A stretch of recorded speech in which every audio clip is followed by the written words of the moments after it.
अगर ना बन पा रहा हो जीवन में कोई काम या पाना चाहते हो हर समस्या से आराम, तो बोलते रहिए जय सिया राम, जय जय सिया राम। किस्मत की रेखा। नमस्कार साथियों, किस्मत की रेखा में एक बार फिर से आपका बहुत बहुत स्वागत करता हूं। किस्मत की रेखा में एक बार फिर से हाजिर हूं। आज मई के महीने से देवगुरु बृहस्पति, जो कि दूसरी राशि से निकलकर तीसरी राशि में यानी कि जेमिनी में प्रवेश करने वाले, जो एक साल के लिए किसी भी राशि में रहते हैं, उनका गोचर सभी लग्न वालों के लिए कैसा रहने वाला है, इसके बारे में पूरी विस्तार से जानकारी आपको दूंगा। बहुत सारे आपको उपाय भी बताए जाएंगे। अगर आपने अब तक हमारे चैनल को सब्सक्राइब नहीं किया है तो जरूर कर लीजिएगा, बेल आइकन प्रेस कर दीजिएगा। कोई सवाल हो तो कमेंट में जरूर कीजिएगा।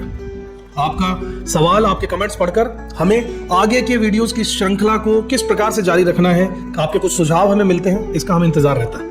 चलिए समय व्यर्थ न करते हुए जल्दी से शुरुआत करते हैं आज के ज्योतिषीय सत्संग की। साथियों, क्या आप तैयार हैं एक ऐसे बदलाव के लिए जो आपकी सोच को बदल कर रख देगा, जो आपके रिश्तों को नई दिशा देगा और जो आपके भाग्य के नक्शे को फिर से खींच कर रख देगा? क्योंकि 14 मई 2025 से लेकर 1 जून 2026 तक देवगुरु बृहस्पति प्रवेश कर रहे हैं मिथुन राशि यानी कि जेमिनी साइन में। और यह गोचर सिर्फ एक ज्योतिषीय घटना ही नहीं है साथियों, बल्कि एक चेतना का परिवर्तन भी है, एक नई शुरुआत है, एक तरह की कॉलिंग है आपकी आत्मा की ओर से कि अब वक्त आ गया है, उठ जाइए। इस ट्रांजिट में हर लग्न यानी कि असेंडेंट के लिए कुछ ना कुछ विशेष जरूर होगा। कोई नया रिश्ता लेकर आएगा, कोई बंद दरवाजा जो अब खुलने वाला है, या कोई पुराना घाव जो कि अब भर सकता है। इस वीडियो में हम बात करेंगे क्या आपको करना चाहिए और क्या नहीं करना चाहिए, और कैसे आप इस डिवाइन ट्रांजिट को अपने जीवन का सबसे बड़ा मोड़ बनाकर इसका पूरा उपयोग कर सकते हैं। तो अगर आप तैयार हैं अपनी इस चेतना को एक नई दिशा देने के लिए, तो यह वीडियो अंत तक जरूर देखिएगा, क्योंकि गुरुदेव आ चुके हैं और अब आपकी बारी है जागने की और इस पल का, इस अपॉर्चुनिटी का फायदा उठाने की। क्या आपकी लाइफ में पिछले कुछ सालों से कई चीजें अटकी हुई, आपको ऐसा लग रहा है कि चीजें अटक सी गई हैं? क्या आप सोचते हैं कि कुछ बड़ा होने वाला है लेकिन अभी तक वो क्लियर ही नहीं हो रहा है? तो जरा रुक जाइए, क्योंकि 14 मई 2025 से लेकर 1 जून 2026 तक बहुत कुछ खास होने वाला है आपके लिए। जी हाँ, देवगुरु बृहस्पति जो आ रहे हैं मिथुन राशि में, इस गोचर और इसका असर हर एक व्यक्ति पर पड़ने वाला है, चाहे वो मेष का हो या मीन का, चाहे उसका लग्न कुछ भी हो या चंद्र राशि। इस सीरीज में हम बात करेंगे हर एक असेंडेंट पर इस गोचर का डिटेल में असर क्या होने वाला है। लेकिन उससे पहले जरूरी है कि हम समझें कि जुपिटर यानी कि गुरु बृहस्पति देव असल में क्या है, जेमिनी में इनका ट्रांजिट इतना महत्वपूर्ण क्यों है, और इसका आम इंसान की लाइफ पर क्या असर पड़ने वाला है। बृहस्पति देव ज्योतिष में वो ग्रह साथियों जो न सिर्फ हमारे भाग्य, शिक्षा और आस्था को दर्शाते हैं, बल्कि ये भी बताते हैं कि हमें लाइफ में असली ग्रोथ कहां से मिलने वाली है। ये आकाश तत्व का प्रतिनिधि है, यानी सब कुछ समेटने वाले हैं। ये आशावाद, विश्वास, सीखने और सिखाने की ऊर्जा का स्रोत भी है। गुरु हमारे पुण्य कर्मों का फल लेकर आते हैं साथियों। गुरु जिस भी भाव में होते हैं वहां पर ज्ञान विस्तार लेकर आते हैं, ज्ञान लेकर आते हैं और ब्रह्म ज्ञान की प्राप्ति देते हैं। अब बात कर लेते हैं मिथुन राशि में इनके गोचर की। अब जरा सोचिए कि एक ऐसा गुरु ग्रह जो गहराई से ज्ञान देने वाला हो, वो जा रहा है मिथुन राशि में, जो खुद ही बुध देव की राशि है, संचार की राशि, कम्युनिकेशन की, नेटवर्किंग की, विचारों की अदला बदली करने से जुड़ी हुई राशि है। यहां जहां पर बुद्धि बहुत एक्टिव रहने वाली है, लेकिन फोकस कभी कभी इधर उधर भी हो सकता है। बुध देव ड्यूअल साइन वाले हैं, भटकाव आ सकता है। इनकी 2 राशियां होती हैं, तीसरी और छठी। अब जब गुरु इस राशि में आ रहे हैं साथियों, तो एक यूनिक सी चीज होने वाली है। हमारे अंदर का जिज्ञासु इंसान जाग उठेगा। हम सीखना चाहते हैं नई स्किल्स, नई भाषा और नई सोच, लेकिन अगर हम सतर्क ना रहे साथियों, तो यही ज्ञान हमें कंफ्यूजन में बदल के हमारी हालत खराब कर सकता है। एक चीज को और समझिए कि ये ट्रांजिट अतिचारी गति में होगा। जी हाँ, जुपिटर इस दौरान तेज गति से चलेंगे, जिसे अतिचारी गति कहा जाता है। और इतिहास गवाह साथियों कि जब भी गुरु अतिचारी हुए हैं, 1918 से 1920 में स्पेनिश फ्लू आया, WW1 एंड मतलब वर्ल्ड वॉर प्रथम का अंत हुआ, 1945 से 1947 में वर्ल्ड वॉर सेकंड का भी अंत हुआ, भारत पाकिस्तान का विभाजन हुआ, 2008 से 2010 ग्लोबल इकोनॉमिक क्राइसिस आया, 2019 से 2021 कोरोना महामारी और लॉकडाउन लगा। इस बार भी 2025 से 2033 के बीच में गुरु की स्पीड में वही असामान्यता रहने वाली है साथियों। मतलब तेजी से बदलाव आने वाले, तेजी से अवसर आएंगे, और अगर आप तैयार नहीं हैं तो मौका छिन भी सकता है। तो यह ट्रांजिट आपके लिए क्या लेकर आएगा? एक जनरल ओवरव्यू की बात करें तो तेज विचारों का दौर आने वाला है। लोग अपने स्किल्स पर ध्यान देना शुरू करने वाले हैं। AI, artificial intelligence, communication, writing, education, YouTube, blogging, tech startup जैसी कई चीजें तेजी से बढ़ने वाली है, जिनमें टेक्नोलॉजी का इन्वॉल्वमेंट है, कम्युनिकेशन का इन्वॉल्वमेंट है, मोबाइल का इन्वॉल्वमेंट है, डिवाइसेस का। साथ ही बढ़ने वाला है कंफ्यूजन, ओवरथिंकिंग और जानकारी की बाढ़ आने वाली है। इंसान को चारों तरफ से डेटा मिलने वाला है। तो क्या करना चाहिए? इस ट्रांजिट में सिर्फ एक ही मंत्र को याद रखिएगा साथियों, ज्ञान को छांटिए, आत्मसात करिए। बहुत तरह की भीड़ आपके सामने आने वाली है कि ये भी सीख लो, वो भी सीख लो, ये सारा डेटा ले लो, वो डेटा ले लो। काम तभी आएगा जब उसमें से आप अच्छे से छटनी कर लें और उसी चीज को पढ़ें, उसी चीज पर अपना समय लगाएं जिससे आप फायदा उठा सकते हो, जो आपके लिए बनी है। व्यर्थ की चीजों में ना पड़िए और अच्छी सी चीज को जो आपके ज्ञान की हो सकती है, अपने काम की हो सकती है, उसकी नॉलेज लीजिए और उसे अपने अंदर आत्मसात करते रहिएगा। तब आप इस ट्रांजिट का पूरा फायदा उठा पाएंगे। तो दोस्तों, ये था इस ट्रांजिट का एक बेसिक सा इंट्रो। अब हम शुरू करते हैं लग्न दर लग्न बृहस्पति के मिथुन राशि में गोचर का पूरा विस्तार से क्या असर रहने वाला है। हर लग्न की डिटेल में एनालिसिस भी करेंगे, मेष से मीन राशि तक। तो अगले पार्ट को जो यहां से शुरू हो रहा है, मिस मत कीजिएगा। अगर ये वीडियो आपको अब तक अच्छा लग रहा है तो लाइक, शेयर, सब्सक्राइब जरूर कीजिएगा और हाँ, कमेंट में जरूर बताइएगा कि आपके गुरु के इस गोचर से क्या उम्मीद है। अब बात करते हैं कैंसर सन यानी कि कर्क लगन वाले मेरे साथियों की। साथियों, गुरु का गोचर का असर आपके लिए बहुत दिलचस्प रहेगा, क्योंकि अब गुरु आ रहे हैं आपके 12वें घर में, यानी बहुत सारी अंदरूनी यात्राओं की, इनर आपकी जो यात्रा है, जो सोल पर्पस है आपका, उसकी यात्रा की शुरुआत। कभी कभी जिंदगी आपको कहती है कि थोड़ा रुक जा और अपनी आत्मा की आवाज भी सुन। अगर आप कर्क लगन से हैं तो 2025 से 26 का यह गुरु का गोचर आपके लिए वैसा ही इंट्रोस्पेक्टिव और ट्रांसफॉर्मेटिव समय रहने वाला है, क्योंकि देवगुरु बृहस्पति अब प्रवेश कर रहे हैं आपके 12वें घर में, लगन से पिछला 12वां घर। और इसका अर्थ है अंदर की यात्रा, मुक्ति की ओर बढ़ना और इनर हीलिंग, आत्मा का परमात्मा से संपर्क होने वाला, अध्यात्म की ओर जाने वाले, जीवन के मूल्य को समझने वाला। 12वें भाव में गुरु एक गुप्त शक्ति के उदय की तरह होता है, क्योंकि 12वां भाव दिखाता है आत्मा का निर्वाण और मोक्ष, विदेश यात्रा और प्रवास, हॉस्पिटल, आश्रम, ध्यान केंद्र करना, नींद, स्वप्न और सबकॉन्शियस, दान, सेवा, करुणा और खर्च, मानसिक, भावनात्मक और आर्थिक भी, इस सभी तरह के खर्च। तो कर्क लगन वाले साथियों, आपके लिए यह समय क्या लेकर आएगा? पहले पॉजिटिव चीजों की बात करते हैं तो स्पिरिचुअल अवेकनिंग का समय है। इस ट्रांजिट के दौरान आपकी आत्मा किसी गहरे उद्देश्य की तलाश में निकल सकती है।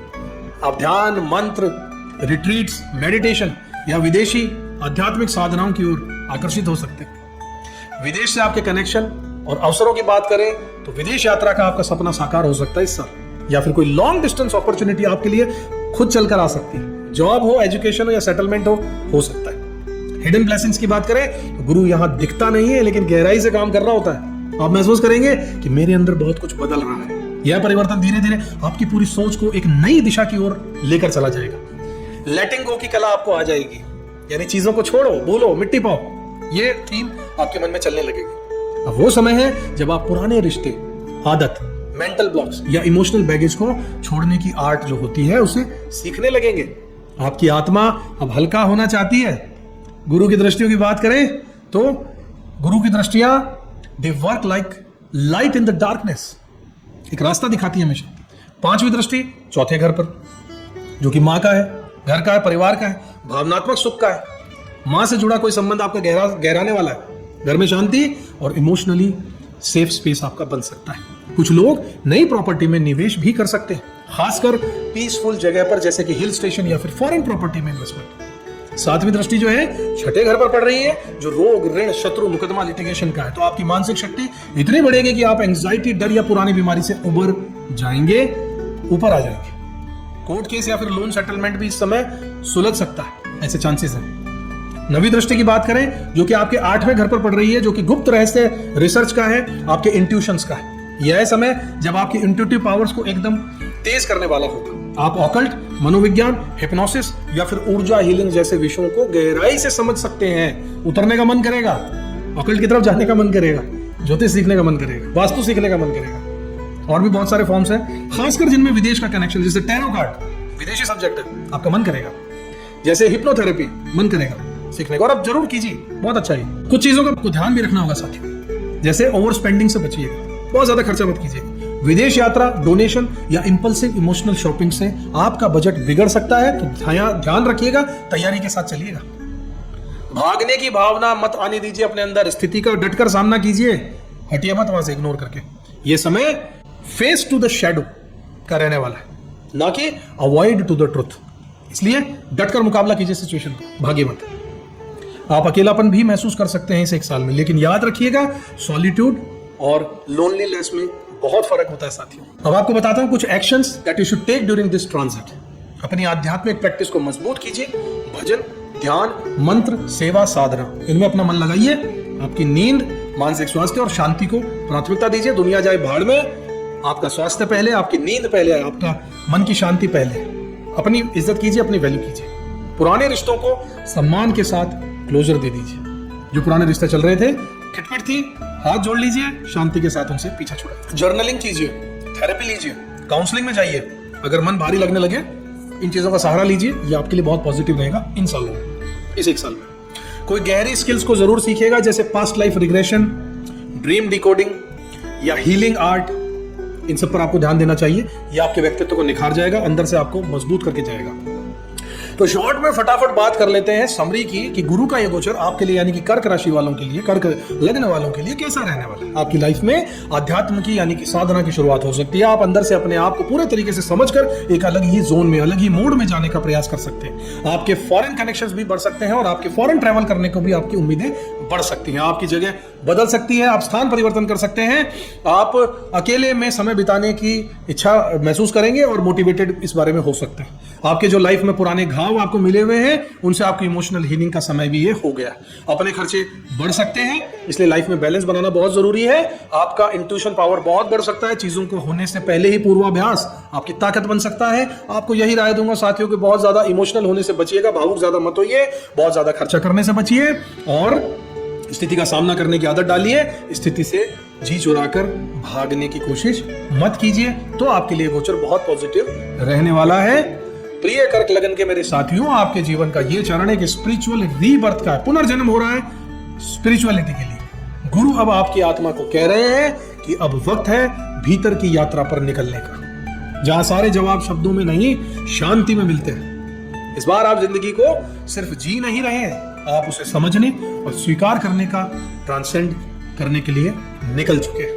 तो साथियों, 1 साल 1 महीने और 19 दिन तक चलने वाला यह बृहस्पति का गोचर आपको हमारे जीवन के कितने ही पहलुओं को छू जाएगा, हिला देगा, बदल देगा। हो सकता है कुछ रिश्ते टूट जाए, हो सकता है कुछ नए रिश्ते जुड़ जाए, कहीं नई शुरुआत होगी तो कहीं अधूरी कहानी पूरी होगी। पर याद रखिएगा, गुरु कभी कुछ छीनने नहीं आता, वो हमेशा कुछ सिखाने आता है। और जब सीख पूरी होती है तो वरदान अपने आप आपके जीवन में उतर जाता है। इस वीडियो में हमने यह देखा कि अब बारी है आपकी।